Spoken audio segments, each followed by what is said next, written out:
আসসালামু আলাইকুম এভরিওয়ান। কেমন আছেন সবাই? আজকে আমি আমার বাইকে একটা রিভিউ দিব। ৬৮,৭৩৭.৫ কিলোমিটারের আমার এই বাইকটি আমি ২০২০-এ কিনেছিলাম।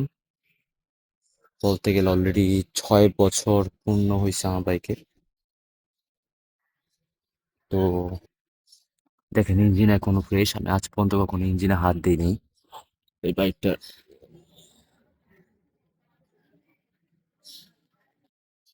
যে ইঞ্জিন এখনো ফ্রেশ, চাকাগুলো নতুন লাগানো হয়েছে। গ্রিপ ঠিক আছে। বাট সামনেরটা আমি সিএর টায়ার লাগাইছিলাম, এটাও চেঞ্জ করা হয়েছিল আমার। আর ছোটখাটো যেগুলো আছে ওগুলো তো আপনাদের না বললেই চলে, যে ব্রেক শু পাল্টানো, ইঞ্জিন অয়েল টয়েল, আমি এগুলো সব কিছু, ওগুলো তেমন মেজর কিছু না। বাট আমি আপনাদের মূলত একটা 4B, যেটা আপনার ৬৮,৭৭৭.৫ কিলোমিটার চলছে। এত লং রান চলা একটা বাইকের সাথে মিট করলাম আর কি। এটা আমি আজকে শেষ বিদে জানাবো। এই বাইকটা আমি আজকে সেল করে দিচ্ছি, তাই ভাবলাম একটু শেষ দেখানো শেষ দিয়ে দিই। আমি এগুলো মূলত এক্সট্রা লাগাইছিলাম। স্টিকারিং গুলো আমি ঢাকা থেকে করেছি, টর্ক স্টিকার থেকে। আহ, আলহামদুলিল্লাহ, ইঞ্জিন এখনো ফ্রেশ। কোনো কাজ করানো হয়নি, ইঞ্জিনে এখনো পর্যন্ত হাত দেওয়া হয়নি।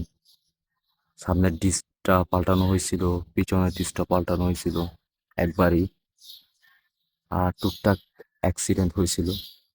আর চেইন সেট তো ওগুলো পাল্টানো হয়ই, এগুলো তেমন মেজর ইস্যু না। বাট বাইকটা অনেক ডিউরেবল, যদি আপনি যত্ন করে চালাতে পারেন তাহলে বাইকটা খুবই ডিউরেবল।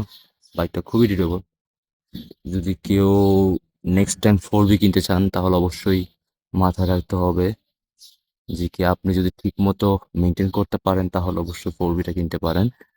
এটা আপনাকে একটা লং টাইম সার্ভিস দিবে। আমি সবসময় আপনার 10W30 গ্রেডের full synthetic engine oil use করছি। Always full synthetic engine oil, কখনো মিনারেল ইউজ করিনি। কারণ এই বাইকটা সাধারণত মিনারেল ইঞ্জিন অয়েলের জন্য সুইটেবল না। ইঞ্জিনটা যেহেতু অনেক বড়, তো অলওয়েজ উচিত ফুল সিনথেটিক ইঞ্জিন অয়েল ইউজ করা। আর এটাতে অবশ্যই 1200 মিলি লাগবে। কুলেন্টটা এখনো কখনো পাল্টায়নি, রেডিয়েটরটা সে এখনো ঠিক আছে।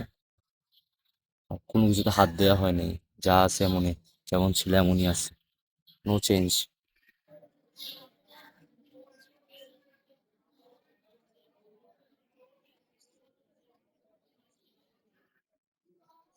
তো ঠিক আছে ভাই, শেষ করি তাহলে আপনার সাথে আমার রিভিউটা।